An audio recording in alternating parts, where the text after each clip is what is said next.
আমি কোনো বিয়ে পড়ালে সাধারণত আমি নতুন জামাইকে বলি, বাবা সুখে থাকতে চাইলে বউয়ের হাতে বায়াত হয়ে মুরিদ হয়ে তার কথা মতো চলবা, ব্যাস শেষ। যারা সদ্য বিবাহিত তাদের উদ্দেশ্যে আমার উপদেশ সবসময় থাকে, তারা স্ত্রীর কথা মেনে চলবেন, ব্যাস এটাই উপদেশ।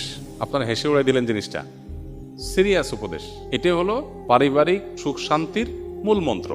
আমরা এর আগে কোথায় যেন বলেছিলাম যে আমাদের অফিসে যত মানুষ পারিবারিক দ্বন্দ্ব কলহ নিয়ে আসে, এগুলো নিয়ে যারা ওলামা একরাম যারা এগুলো সমাধান করেন, তাদের এক লাইনে কনক্লুশন হলো, যত কেস তারা এই পর্যন্ত ডিল করেছেন, এই সব কেসের সামারি হলো, যেই ঘরে অনেক সময় আমাদের ওখানে স্বামী স্ত্রী আসে, দুজনের মধ্যে দ্বন্দ্ব থাকে, এগুলো মিটাবার চেষ্টা করে আলেমরা, কাউন্সিলিং করার চেষ্টা করেন। তো তারা বলেন যে যত কেস আমরা ঘাটছি এই নিয়ে, সবগুলো কেসের সামারি অলমোস্ট একটাই, সেটা হলো যেই ঘরে স্বামী স্ত্রীর কথা মতো চলে, স্বামীর স্ত্রীর প্রত্যেকটা কথা মানে, সেখানে কোনো অশান্তি নেই। অশান্তিটাই হলো সেখানে যেখানে কথা শোনা হয় না, বাস। এই জন্য নবদম্পতি যারা আছেন তাদের উভয়ের এটা আমল করা উচিত। বিশেষ করে ছেলেদের একটু বেশি আমল করতে হয় আর কি, মেয়েদের একটু কম, তবে মেয়েদেরও করা দরকার।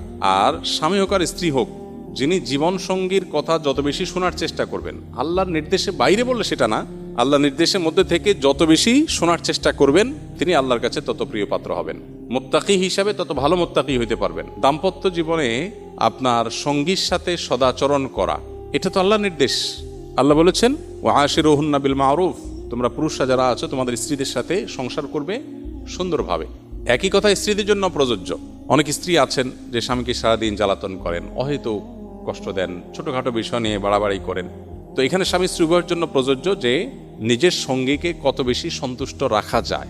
এখন সঙ্গীকে সন্তুষ্ট রাখতে গিয়ে বাবা মা নারাজ হয়ে যাচ্ছে কিনা, ভাই বোন নারাজ হয়ে যাচ্ছে কিনা, সেগুলো একটা ব্যাপার। তো এই জন্য ব্যালেন্স করাটা খুব গুরুত্বপূর্ণ।